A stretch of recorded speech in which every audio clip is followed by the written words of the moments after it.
Disclaimer. Some of the views, beliefs, and ideas that I hold in this video, I do not anymore. If you want my current beliefs, views, and ideas, which I do hold right now, check out my other socials in the description down below. Welcome to the JTF Show Podcast. Now, here's your host, JTF. And today we're going to start with, of course, Michael Knowles. And, if I'm correct, this is the right episode. It's episode 743. It's called Woo Flu Inc. Wow. Not anti-Asian, definitely not. But anyways, let's just watch the whole thing, pretty much, tell you where I commented on it. If I have the right episode, I should. Heavenly Father, Lord and Savior Jesus Christ, Holy Spirit, I just truly thank you as we dive into the segments of comments by me. I just pray that we'll be able to understand these people and how to stop what they're doing, but not stop them. Let them be in Christ. Help us to lead them to Christ and to not let them be where they are, because where they are is not good. And I just truly think you will be able to understand that these people are human, but they're not doing what you want them to do. I truly think that they will come to you, or they'll come back to you, and that this might actually help them to get where they actually need to go. I truly thank you for that. Thank you for that, Heavenly Father, Lord and Savior Jesus Christ, Holy Spirit. Truly thank you for that. In Jesus' name, amen and amen. A lot of people making a lot of money hyping up the Wu flu. But it's not just about the money. It's not just about cynical corporations squeezing another dollar out of sensationalism. That's the story of journalism. There is a political agenda here. There is an ideological agenda. The corporate media are making a lot of money. The politicians are amassing a lot of power. It's all on the same sort of thing. Just to tell you guys, you're not actually going to necessarily watch the whole thing, because one, he plugs in his advertise. Also, I'm going to skip some things because it's not really part of the segment. Again, I encourage you to, if you can, carefully watch all of it. If you can, it's like 47 minutes. His longest is like 50 some minutes. His shortest is like 42, if I'm correct. So I can understand why you might not have enough time, because that's a lot of time. But I do, as of now, so that's why I can do all this, so you don't have to in a sense of a way. So let's continue. Libs in the government are hoping to inflate the COVID. This is not some crazy conspiracy theory. It's a simple matter of incentives. Schumer and AOC have just announced a new program to give $9,000 to the family members of people who have died from COVID, and to give. Alright, if I'm correct, this is not necessarily part of my segment. I just want to make sure, because I don't want to just let you guys listen to everything and then I'm just silent. Like, There are limits to our politics. We, on the left, they believe there's no limit to self-actualization, to individual autonomy and social freedom. So there should be no limits on who we sleep with, how we view the country, what property we can take. and that's not really true. It's not like a no holds barred anything goes. I mean, that's some parts of the left, but it's not like the left in general. And also, just to tell you, I don't really have a comment for it, but I'm just gonna give you guys the character of this person, of why I comment, especially on his videos so much. So, yeah. We burn things down. There should be no limits whatsoever on our base design. And then on the right, we have the flip side of that coin, which is there should be no limits whatsoever on my freedom of choice in the marketplace, for instance. Something like that. My freedom of speech. We know that we're free speech absolutists, even though conservatives have never believed that sort of thing until about 5 minutes ago. Fraud. Oh, he likes to do the till they believed it 5 minutes ago. Just to tell you that. And most of the time, he thinks that he's the actual Republican. He's the actual conservative. And the others who don't agree with him are squishy Republicans or squishy conservatives. This is what he does a lot. Because if you guys remember, on the last episode, we talked a little bit about the 14 points of fascism by Umberto Eco. And one is the cult of something, you're a traitor. It was something. I think difference is treacherous. I forgot, but pretty much if you don't necessarily think the same thing on anything, you are a traitor. Which Michael Knowles really does a lot. So I think Michael Knowles does have some fascist tendencies. But anyways, let's continue. Is not protected speech. When you defraud somebody, you are not engaging in an act of speech that is protected by the First Amendment. Never has been. I hope it never will be. Then that would mean that you and a lot of other people who said the election was fraud, that was a speech that was not true, if I'm getting that correctly. That's what he's saying. So, I mean, There are limits to First Amendment. We know that there are limits to the First Amendment. Obscenity, sedition, fighting words, inciting violence. threats, and fraud, most especially. Dante puts the Wow, that sounds like a lot of conservatives, if not the last president of the United States. But yet you said that he didn't incite anything, or you said the Democrats said the same thing, even though it was in different contexts. Obviously. But anyways, let's continue. the fraudsters in just about the lowest circle we have. Right above the traitors, the benefactors of the fraud. We're not just seeing that on the level of bring native. We're seeing that on a political. It's not CNN, something. About an organized movement on a whole political. It's not even just about CNN trying to gin up the ratings or something. It's about an organized movement to disregard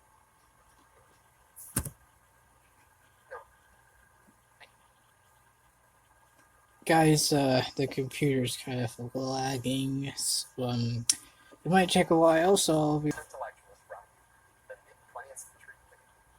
Basically, not just seeing that on the level of burning the needle. We are seeing on a whole political. We're not thinking just about CNN trying to gin the ratings or something. About an organized movement in this country. Hold up. To disregard truth. I'm not saying that they're even lying. I'm saying they get no conservative whatsoever. They believe, because the leftist intellectuals from the mid-20th century believe, that they're based no such thing as truth, that it's all just words, that everything was so destructive. Well, that is some leftists at the end of the day, but even then they would say that it's important. Just because it's socially constructed, or it's by the victor, like history is written by the victor, doesn't mean that it's not useless. That doesn't mean it's useless or it's just nothing. But most people say it's socially constructed. They're just saying that there are some social things that do construct this. For me, is that it's not all the time, but generally speaking, it is socially constructed. We called a tree a tree. The tree was never really a tree. We named it a tree because we needed to label something. Labels do matter. We're just saying that, hey, due to the environments of our society, we label things. Like we labeled a tree. Because if you take tree out of it, it's still a tree, it's just not called a tree. in a sense of a way. I know it's kind of hard for some people to understand that. But when people say socially constructed, we mean that by society, and for me, by God, he needed to name his creation. And humanity needed to name mankind's surroundings, like trees. But if you take the name tree, what is it? I mean, it's wood. I mean, it's like a plant in a sense of a way, you know. But like, when we say that, well, at least when I say stuff that's socially constructed, what I mean is that in society we've named it or we constructed it to be named this way, and we gave roles in those names. A tree is only this. A dog cannot be a tree, which is true. We can call the dog a tree, but the criterias of that title of tree does not fit the dog's description or the description of dog. I mean, this is, and again, I'm not to know all these things. If you say a tree is a tree, then okay. Like, yeah, it is a tree. It's named a tree. We called it a tree because of X, Y, and Z, and it fits the criteria of the label tree. Tree does fit the criteria of tree, of the label, of the criterias of that label tree. So, they're important. We're just saying that, hey, society does play a big role. God also plays a big role. And I've kind of just noticed God spoke, saw, and called it. God spoke light, he saw light, and he called the light good. And that's what we kind of did. And that's also, I'm going to say it's socially constructed. I will say it's godly constructed, or it's structured by God. And how humanity kind of, we saw a tree, and we called the tree a tree. We didn't necessarily speak it into existence like God did, but we also pretty much use what God uses, and we call that socially constructed because some societies call other things, and the same title has different rules of that label in other countries and places, like woman and man. In the West is something else, in the East is totally different. So hopefully I kind of give the definition of socially constructed in that way. We saw and we called it. But God spoke it. He saw it and called it and gave us the labels in the word and gave us the knowledge to see it and to call it something and to give it rules for that name. Like the name above every name, Jesus. That word Jesus has a lot. That label has a lot of rules to it. It has criterias. It has labels within those labels. King of Kings, Lord of Lords, Son of God. Of course, this isn't constructed. This is God constructed or structured by God, which is more objective and absolute than society, because society changes, but God, in his expression, changes. How God expresses himself changes, but God himself never changes, but society changes, which is okay. It just depends of how far that change is, and if that change is good or bad.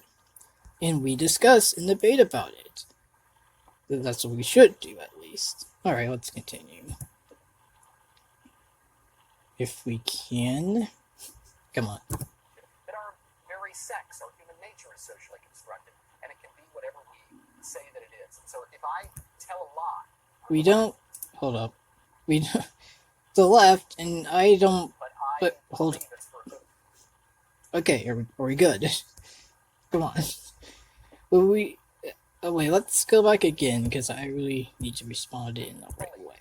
Hold up. Leftist intellectuals from the mid-20th century that they're basically is no such thing as truth, that it's all just words, that everything is socially constructed, that our very sex, our human nature is socially constructed, and it can be whatever we say that it is.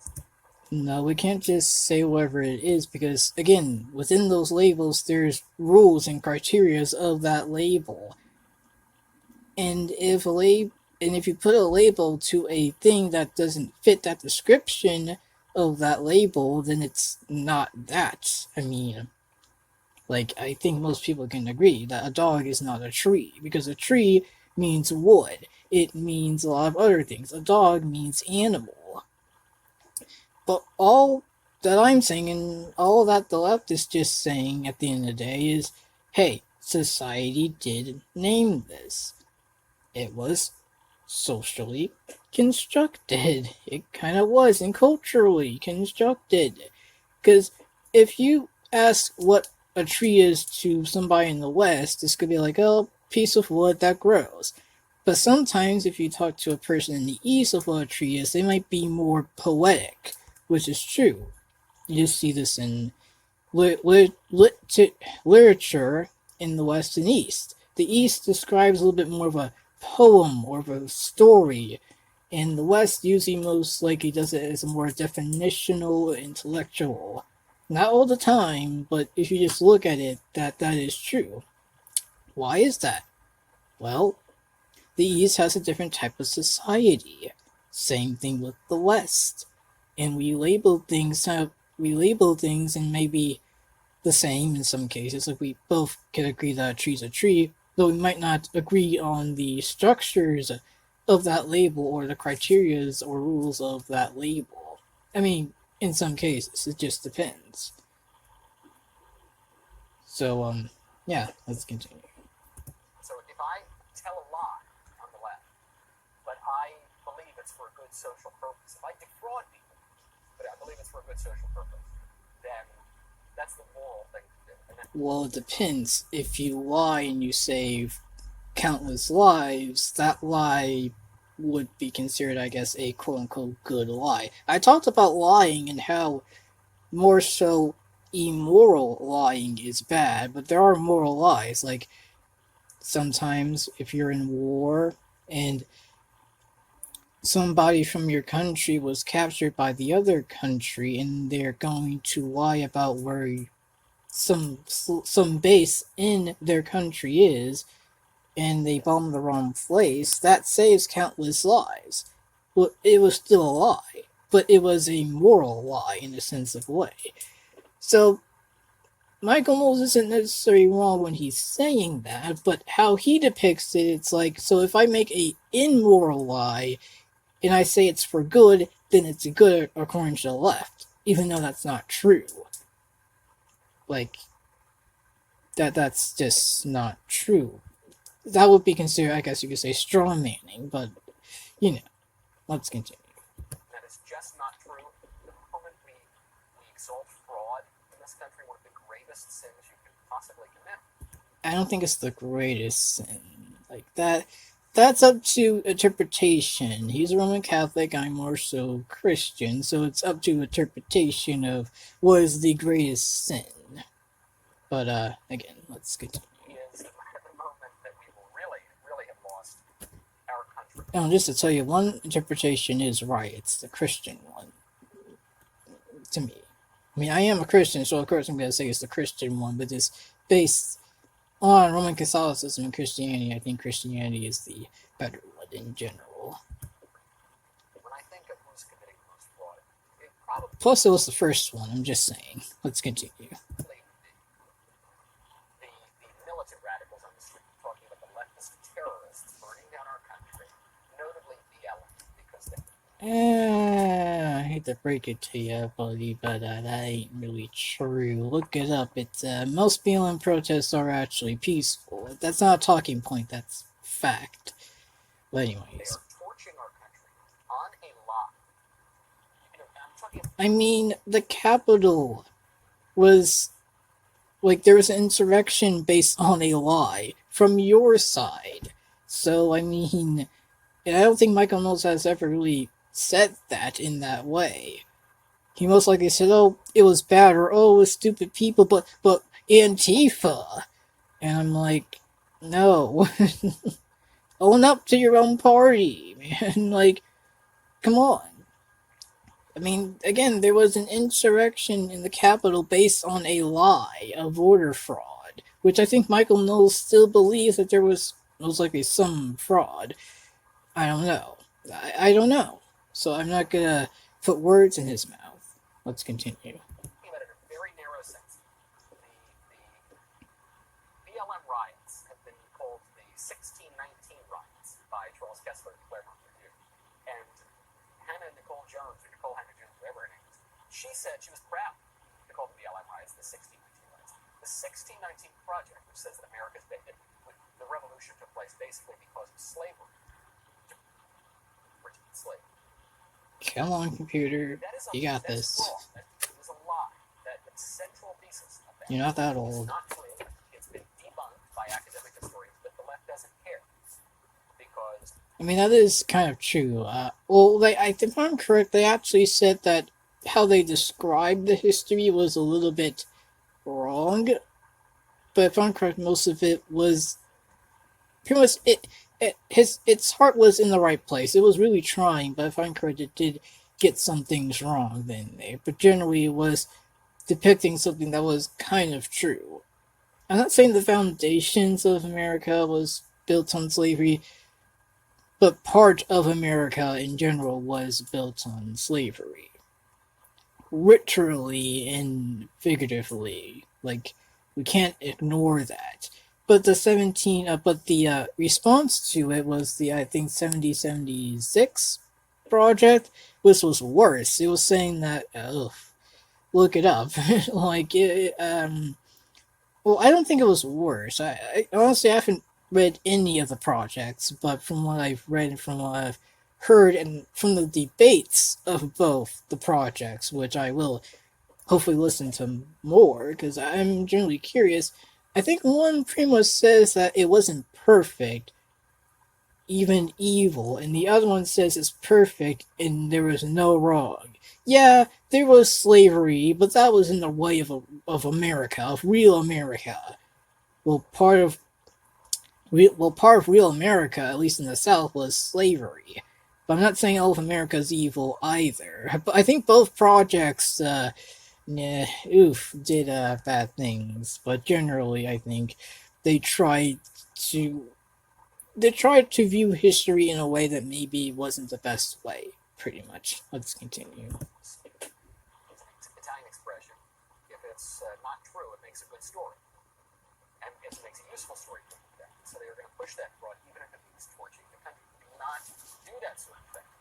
We like having brick and mortar stores, but we don't always like going into this. Is out of a cartoon that this guy says. One, our education is so radical that you have to hide it from parents. The implication here, parents should have absolutely no say in how their children were raised. Again, get the full context of it, but it's going to lead up to something that I want to talk about that I really need that people really need to know about Michael Knowles.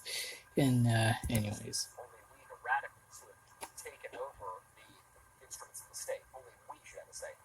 And three, false consciousness. This is an idea that was developed by the neo-Marxists after. It comes from the idea of Marx that basically you have to awaken the proletariat, the working classes, the oppressed masses to their own oppression. Because it turns out that the working classes tended to have some common sense and they didn't go for the radicals' crazy theories.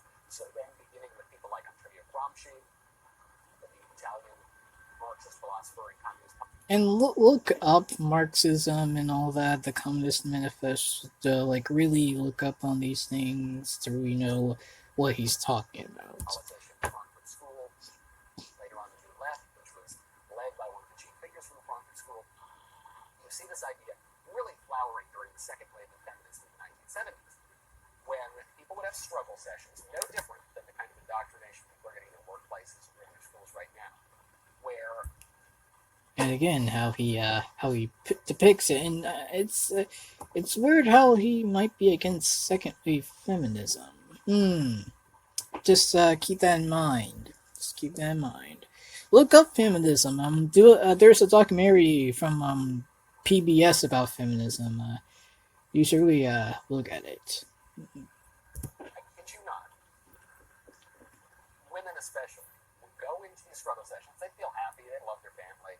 Maybe they bring up a Tupperware of some delicious treat they made. They go into the struggle session and they leave extremely irritated and angry and resentful because they have been made aware of their own oppression. It's very famous. Well, that is true. Just saying, how women were able to vote was kind of by the men, and some say that most women didn't actually want to be a feminist or all that, because I think Crowder said something about Bucket Brigade, about the jobs and all, how women didn't really want it. But even then, it's like, if you've been in oppression so much that you just happen to notice it, somebody has to wake you up. Like with sin, some people don't know that what they're doing would lead them to hell, but somebody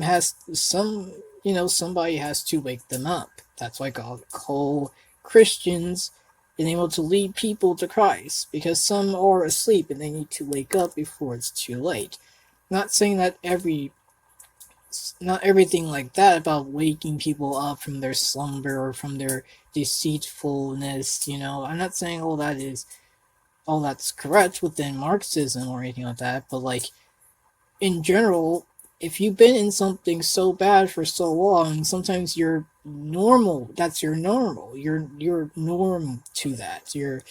Not norm to comfortable with it, but you shouldn't be. That's why there are people outside of your oppression that are like, hey, you gotta wake up. You gotta remember who you are. So I think that was with the struggle sections or struggle classes from second wave feminism, because again, if I'm correct, there weren't that many feminists back then. But what they were doing was right, and it seems like Michael Knowles is against that, which I'm not surprised. Let's continue. Essay. I also detail this in the book. There's a very famous essay called "The Person Was Political" by Carol Hamish. This is credited with really epitomizing the second wave of feminism, where they celebrate this, where these women celebrate going to wine and cheese soirees, WHIA, and they would go and they'd say, "Oh, I'm so glad that I'm angry now.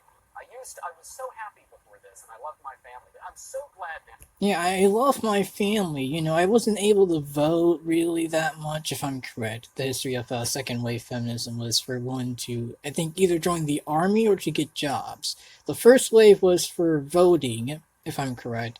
The second one was for jobs, and the third one we really don't need, but we definitely need it in the Middle East. In some cases, the radical side of the third wave and the moderate side of the third wave, both of them we need in the Middle East, especially the extreme one maybe, because it would make more sense. No offense, Middle Eastern people, but like if I'm correct, I think in Iran or Iraq, or I think it's Saudi Arabia, a woman can drive, but they need a male escort. Like they need a male to be with them. That's oof, but not really gonna touch into all that necessarily, but I'm just saying, like, third wave feminism, the moderate side, I can agree sometimes, but the radical side we don't need. We don't need it. We really don't need it at all. But anyways, let's continue. Now, you radical feminists have given me this resentment, made me aware of my oppression. That is exactly the same thing that this presenter. As Christian, no, I'm just kidding. Christianity, but generally it is kind of like Christianity, what it says about, how to wake up the slumber, how to wake people up from their sin, because they've been in their sin so much. So, I mean, I'm just saying, generally, some people are in bad situations for so long and bad things, it's normal to them, but somebody outside is recognizing and saying to them, that's not where you should be. You shouldn't be in this bad place or bad situation. You shouldn't be in evil in general. But that's not all the time, though. Let's continue. And the Santa Clara County Office of Education students, and you need to awaken children to their own resentments. If they're not resentful already, we need to instill resentment in them. Only that way can we have revolution. I don't know. Again, I'm not a communist, Marxist, revolutionist. I'm not a gender abolitionist, so. But I'm also not a fascist or traditional or political conservative, though. So, yeah. And not ever working on yourself, just always projecting onto the rest of society. If you do want to work on yourself, then you got to check out us. We're not going to like that. Well, you understand, Michael. If we don't outsource all of our jobs to these third world countries, why then we're going to get lots and lots of people just coming into our country illegally. Okay, so yeah, that's bad. We definitely don't want people to be doing it. But what if we, though, and I'm just totally spitballing, what if, in order to fix this border crisis, what if we just don't let him in? Yes, that is going to help. One of my comments, though, with that is, of course, the same thing with Crowder. This isn't actually Michael Knowles commenting and me responding. No, but I just made up. Quote unquote Michael Knowles. Alright, guys, call me crazy, but hear me out. What if, to solve this immigrant border crisis, what if we just let them in? What if we just don't do that? You know? Me. Now, I might have a crazier one, guys, okay? This might be, yeah, Michael Knowles, okay? But hear me out. What if, to solve this immigrant border problem issue, we just let them in safely and make them legal? The ones that are in here already. Better job, more jobs, I mean, of course, I don't think that anybody should be just let in. More money, yeah, but no. But generally, literally, almost every economist is like, if you bring more people in, more jobs means more money. Like, I don't, like, the lemon, we should have some type of security, we should have some type of border, but, not like a weird wall with, barbed wires or anything like that. Or but something to actually secure our country, because there are some people who are coming here who might not be good people. But I'm not going to be a fascist and say that they're all coming here to, excuse my language, to rape or mutilate children or anything like that. Like Trump's rhetoric. No. Like fascist rhetoric. No. But I'm just a person that's like, we need some borders, but we also need to let people in. But of course, because of the COVID-19 pandemic, maybe we should not let a lot of people in as of now, but put them in better places instead of cages. We still have cages, guys. Literally, Biden, do something. You're the president. You mostly have the power. Democrats, make it better, I wouldn't say detain facilities, but more comfortable facilities until they get their hearings, until they can be legal, and make it easier to be legal in this country, but also make sure that criminals don't come in. I know it's a process. I know it's not as easy as it sounds, but just, I get it. Your main job was to stop COVID. Great job. You're doing a great job, President Biden, but we still have cages. We still have cages. Maybe do something about it. Just have a meeting or something. But, doesn't mean I'm for Michael Knowles, because Michael Knowles wants an ethno state, so yeah, let's continue.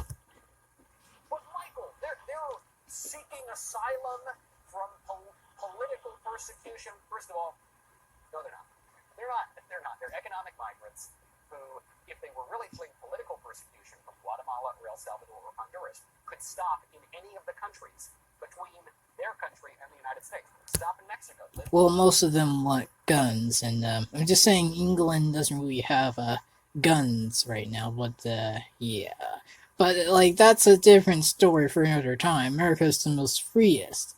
One person said, if you have an abusive household, you want to go to another household, paraphrasing it and giving my little twist. You go to a household. This is my twist. You go to a household that is way better and can give you what you need, instead of going to other houses where it gives you partially what you need. Houses meaning countries, abusive meaning people who are running away from abusive countries, pretty much bad governments. And that in my little twist, the best house there, the best country in a sense of a way, should be able to help the other houses to be good and great houses, so that not everybody needs to go to the perfect house. They have a house to live in that's maybe not so perfect, but at least is better than it used to be. That's why we as America need to, in some cases, be global about things to help other countries, so not everybody is trying to go into America. Because I don't think I don't think Americans want every single person to be in one country. That wouldn't make any sense. They'll lose the culture and the diversity of the world. So to help that, we need to be global in some things. We need to interact with other countries again. We can't just be isolated. We've done that for 4 years. It's time to get back to the world, which we are doing, and I'm glad that we're doing it. We just gotta do it rightly. We just gotta do it the right way. That's why we as Christians need to pray. And if we can do something, if God tells us we can do something, do it while being in prayer with God. That's how, we gotta fix some things in a spiritual and maybe practical and physical way. Let's continue. There, have a good life. No, well, no, they better. Let's go a little bit further. Let's go to that really good country called America. Okay, they're not seeking asylum. Very, very rare cases where they actually seeking asylum. What they're really seeking is better jobs and economic opportunities. I mean, who wouldn't? Okay, I mean, sure, I get it. I probably want that too.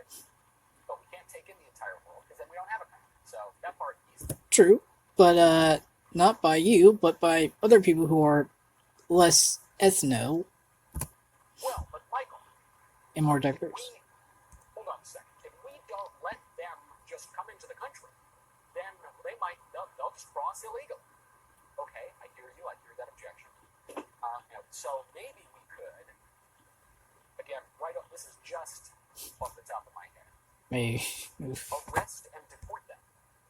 Just arrest and deport them. That is what we should just do. We should just arrest and deport them. Let's see if do I have a comment on that one? Let's see. I'm trying to.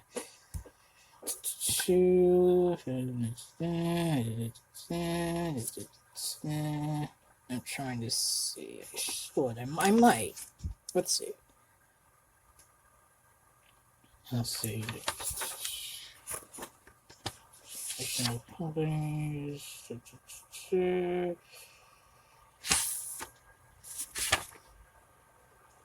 No, I don't think so. Yeah, I think I'm good. Let's continue. I think we're about to get into one of my comments. What if we do that? What if they come into the country illegal, and then we pass measures that require employers, for instance, to prove that their employees are citizens? We do not permit foreign nationals to access our very generous public roads. We don't allow illegal aliens to vote at the Democratic Party. What if we create incentives for criminal aliens whose first act in this country is to break one of our most basic laws? What if we create incentives for them not to come and to leave once they come up? But Michael, that would be, seriously, one of these guys who wrote this op-ed, he responded to me. He said that would create a PR nightmare. For who? PR nightmare by whose standards? If I I saw a lot of headlines saying, America actually enforcing our southern border. America turning away the hordes of economic migrants trying to pour over it. America deporting criminal aliens in our country. I think that would be a PR win. I would be very happy to read those headlines. I think most Americans would be happy to read those headlines. According to surveys not that long ago, our Paris poll, the majority of Americans. And most conservatives say, according to this data or according to this poll, it's usually by like 3 years old, or like 2018, or according to an article from 2008. Like, they usually do that. I wonder why. Let's continue. That includes Democrats too.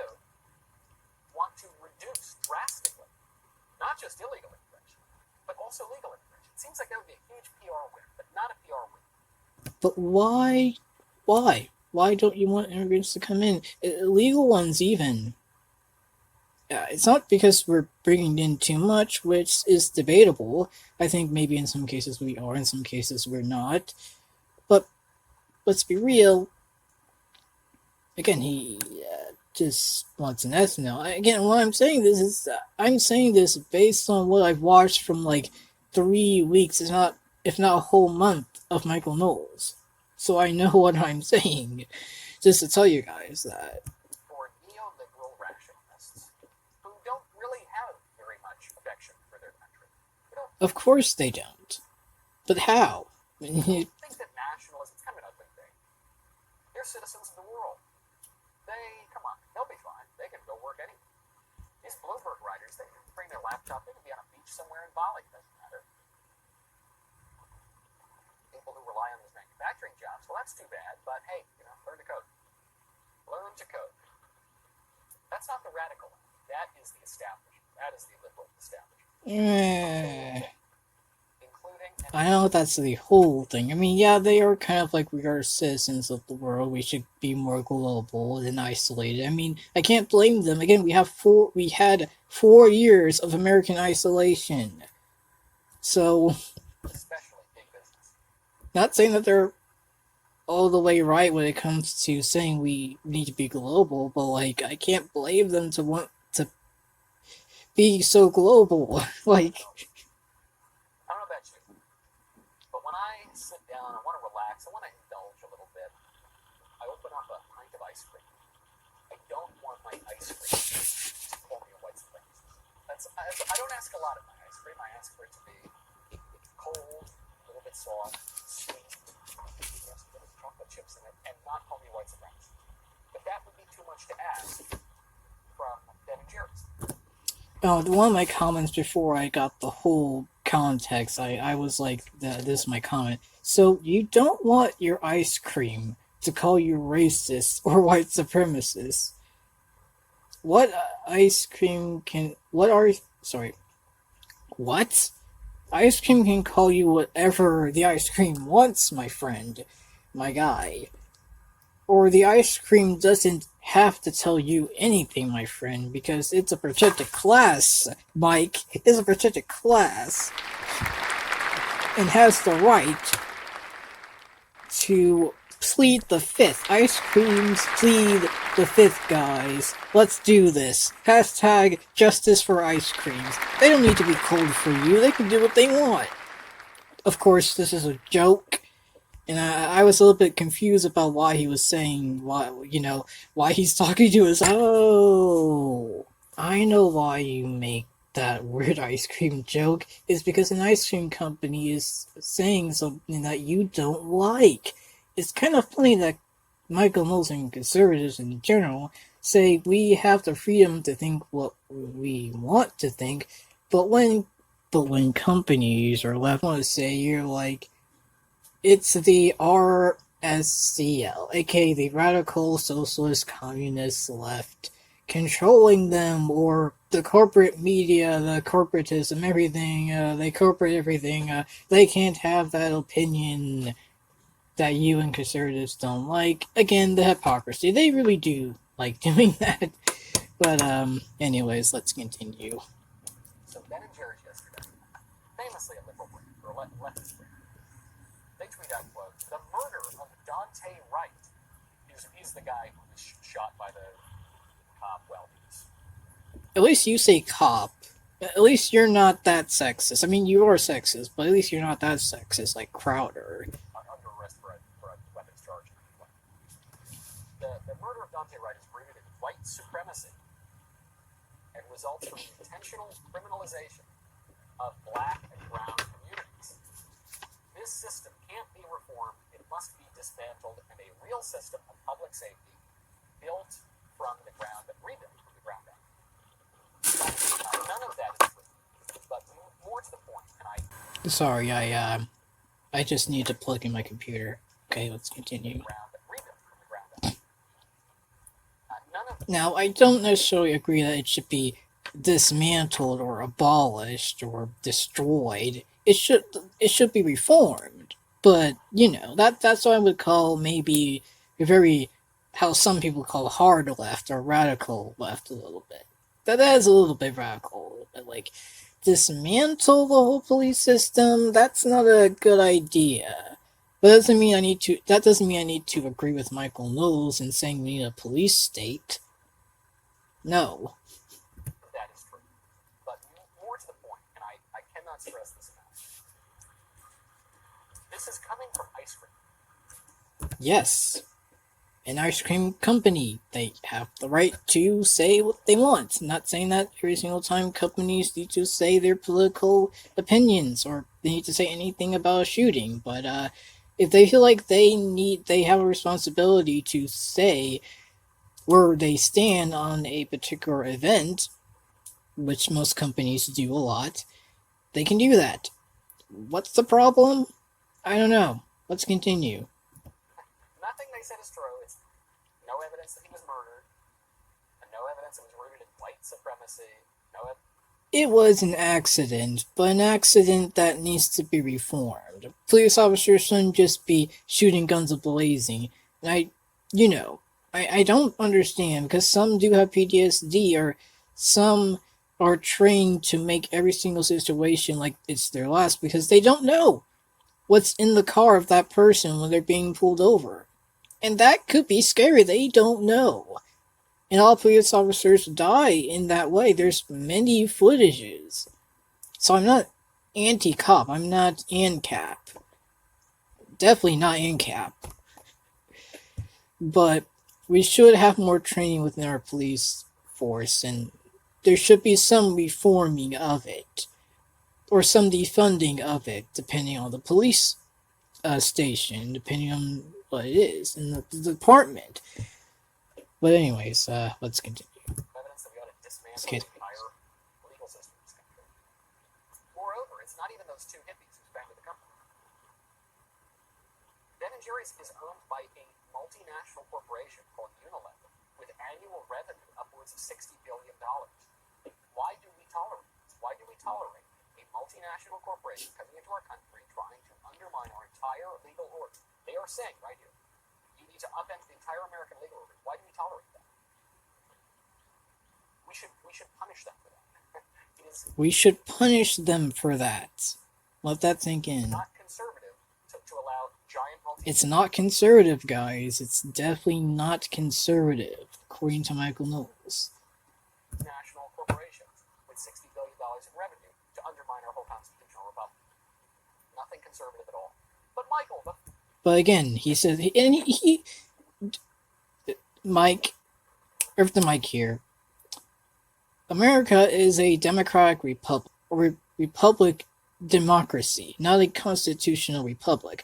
So he even got his history wrong with that one.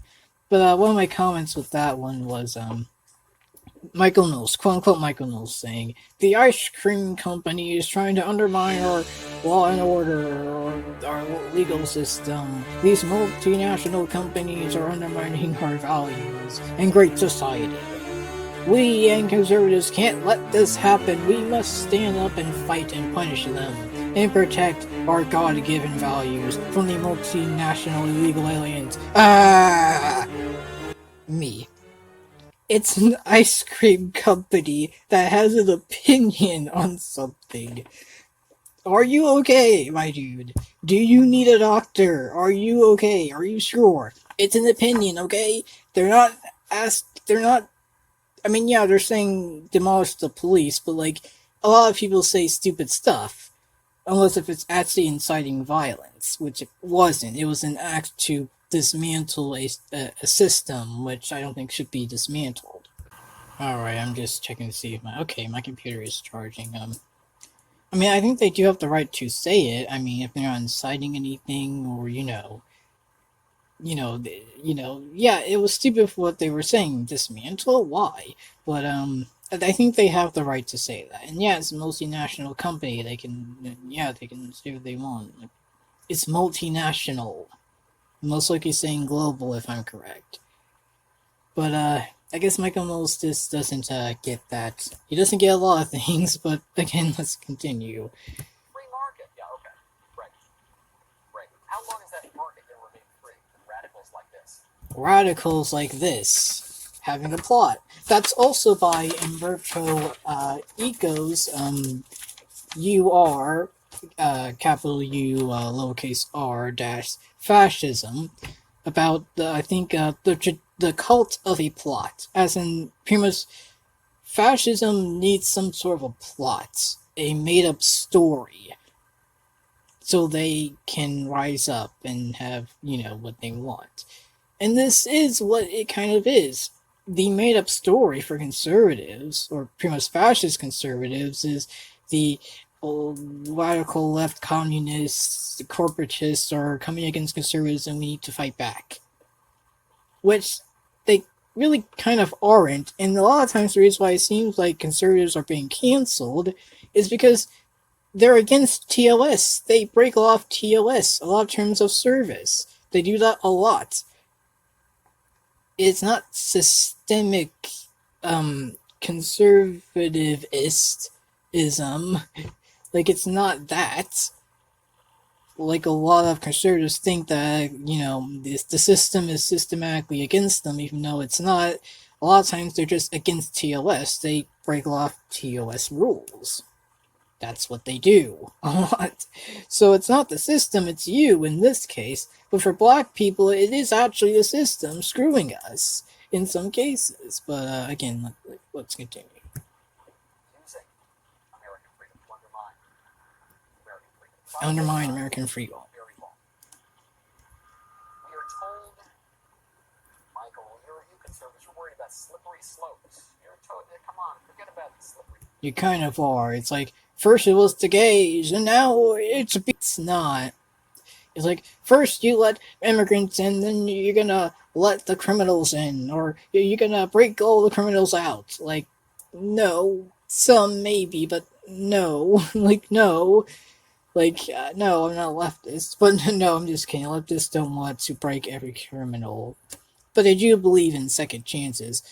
Unless if you're a fascist. But other than that, some leftists, But again, we can have conversations, not debates about that, and yeah, let's continue. Jen Psaki was just asked about a particular slippery slope. She was asked by a great reporter out there about the Biden administration. It's always a great reporter when the reporter asks a conservative-like question. I mean, I think that's what Michael Knowles thinks of a great reporter. On abortion. Great question. Listen to the answer.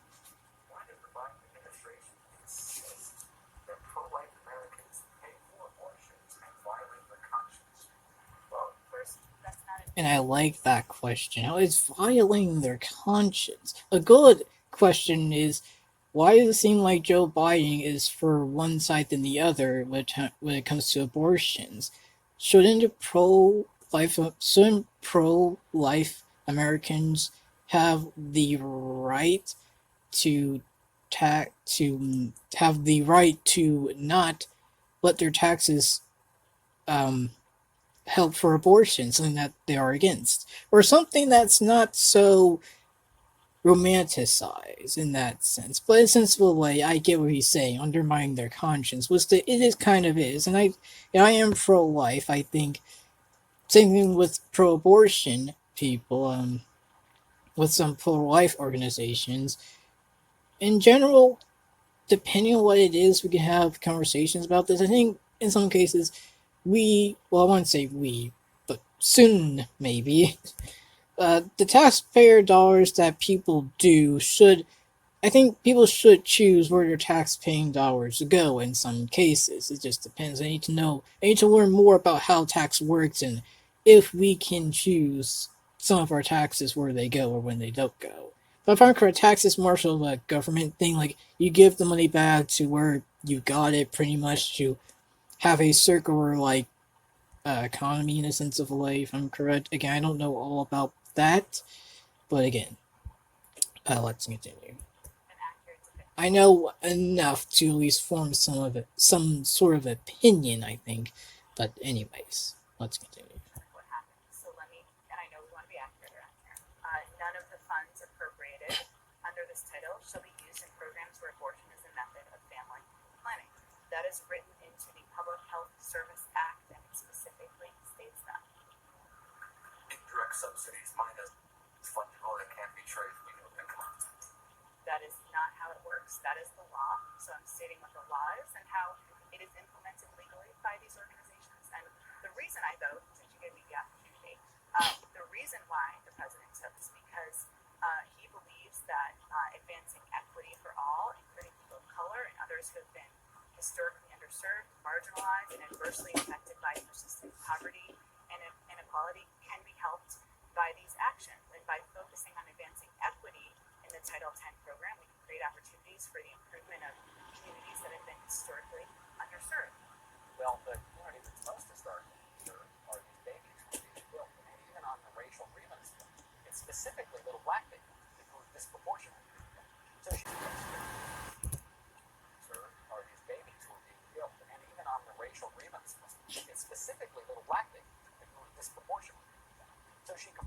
Well, I wonder why there are a lot of black babies who are sadly being aborted.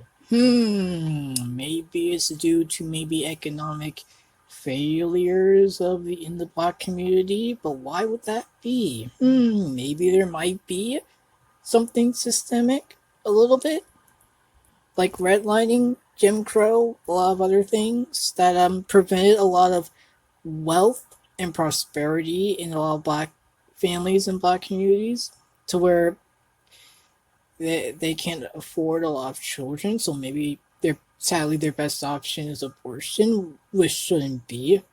Maybe think of that instead of just thinking that black people just want to abort their babies more.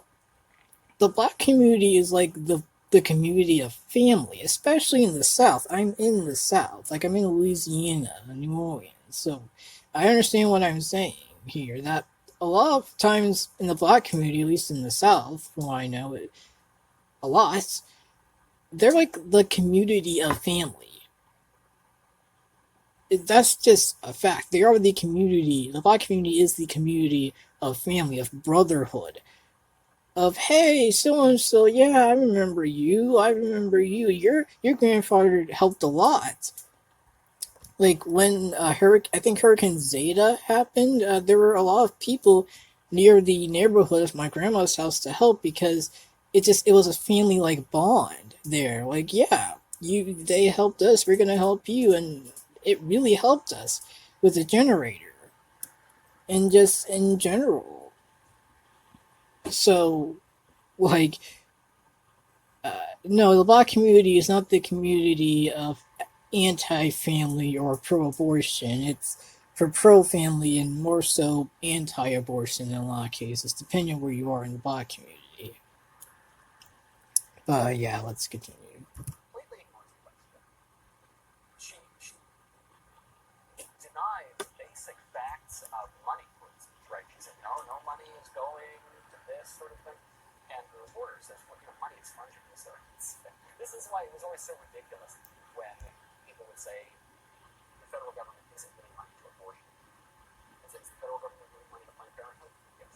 Is Planned Parenthood an abortion mill? Yes. So Planned Parenthood does more than abortions. Again, look it up. That's why there's a difference between Planned Parenthood and an abortion clinic. I think you can tell which one's a little bit different. So that's your money proportion. No, they're only the money the federal government's money for the payments the defense system and copy payments. Well, that's not how money works. Money is fungible. So you just get money, put it in a bank account, you don't say, okay, well, this dollar has to go here or there. A reminder that the conservatives who are worried about the slippery slope, who have voiced opinions about this and called kooks and hysterics for decades now, they were right about everything, and they continue to be right about everything. And what the left is hoping is that they can just run out the clock on this and say, look, we just have to open the border. We have to outsource the American jobs. We have to kill babies in the womb. We have to give money to kill babies. We have to redistribute all that we have. It's just, this is science. It's the science of progress. It's the science of history. We don't. The reason those things are happening is because there's big money, big political power. It's a money grab and it's a power grab. And we can try to take some of that back. Try to take some of that money back, some of that power back from the woke corporations who are undermining our country, from the radicals who are undermining our country, from the government, from the public health administration, which has now become the established church of the United States. No, it isn't. Like, what is with this guy with religion? I know you're very religious, you're a Roman Catholic, but gosh, it's not a church of the United States. What? Ugh. Another slippery slope example. Headline comes out yesterday in the Technology Review, MIT Technology Review.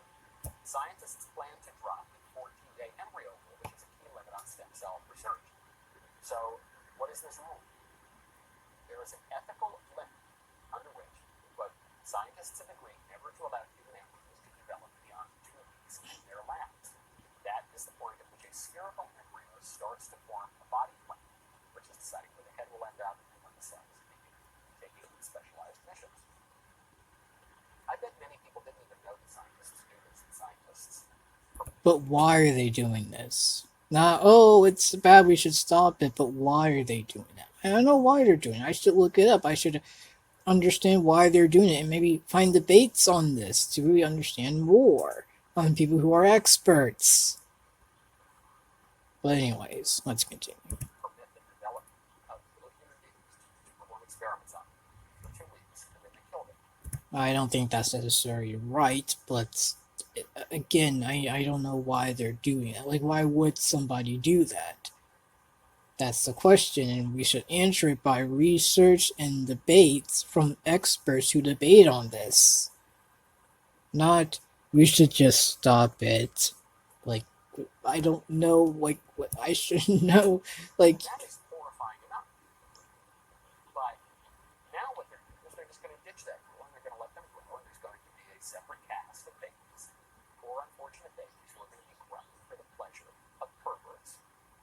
yes, it's not for the pleasure of pedos. And he really likes the word pedo for puberty blockers or anything that he doesn't actually understand that's medical.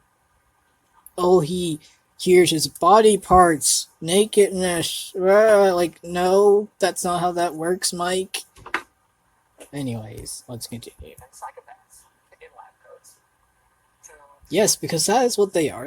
That's all what they are. That somehow you're the quote-unquote expert of that. I'm going to listen to an actual expert and actually get better results, obviously. try to improve their own lives.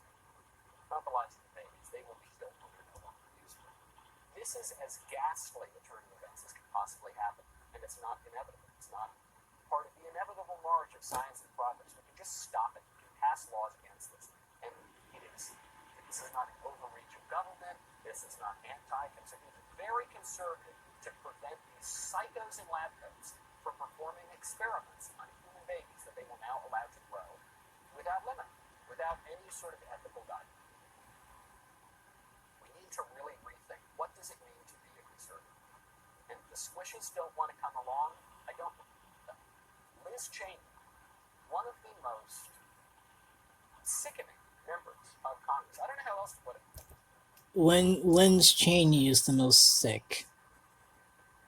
Yeah, Marjorie Taylor Greene is alright, but Liz Cheney, yeah, she goes too far. Definitely not Marjorie Taylor Greene. She's definitely not transphobic, homophobic, sexist.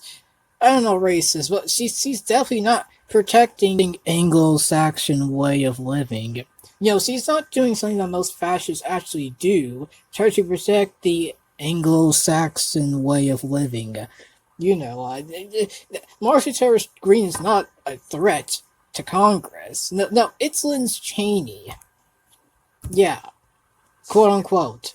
So contemptuous of her own party, so transparent, Yes. where her principles, such as this, really lie. She was asked on Neil Cavuto's show, she said, hey, if Trump is the nominee in 2020, would you, I'm not saying you're going to support him in the primaries, I'm not saying you like that, but if he were the insane leftist Democrat, like Kamala Harris, would you vote for him over that radical Democrat? Yes or answer? Donald Trump were the 2024 nominee. I would not. That's a good answer. But see, again, the cult, again, difference means you're a traitor. Again, in Umberto Eco, Ur-Fascism, in this case, now of course, difference as in, like in the church, if you believe that, say, killing black people is a God thing, or, you know, that's not a sin, you're not a Christian, obviously. That would actually be a traitor to Christians if a Christian actually was a racist. But if a Christian said, well, maybe, you know, maybe the Bible didn't meant that, maybe it meant something else, that doesn't mean they're a traitor, it just depends. Like, you gotta consider what a traitor is. But in Umberto Eco's or fascism, I forgot what it was called. It was I don't think it was difference is a traitor. It was something. Pretty much different opinions means you're a traitor, and this would be considered that. I think that this is fascistic a little bit. Yes, yes, that is somehow so crazy, so inhumane, so disgusting of the Republican Party. Not Marjorie Taylor Greene, but somebody who wouldn't vote for Trump. Somebody who wouldn't vote for Trump is not a Republican at all, according to Michael Knowles, which seems a little bit fascistic. A little. This woman is in a minor leadership position for GOP, but a leadership position nonetheless. You got the left. The left is now. Wow, like, yeah, so she won't vote for Trump, which is kind of reasonable. That's bad. That's somehow bad, according to Michael Knowles. Let that sink in. Openly, not just raising our taxes that they're going to do, calling to pack the Supreme Court to add 4 justices to it. They're preparing a bill to do that right now. But the constitutional norms, they tell us, when Trump sends a tweet. Now they're going to completely upend the Supreme Court. They've turned Washington, D.C. into something resembling downtown Fallujah or Baghdad. Maybe that's why Liz Cheney likes it so much. If you talk about a coup, it sure looks like a coup in Washington, D.C. right now. Hey, real quick, if you want to dedicate your life to Christ, aka get saved, or if you're a backslider and want to rededicate your life to Christ, or if you want the baptism of the Holy Spirit with the evidence of speaking with tongues, those prayers are in the description down below. Have a good one.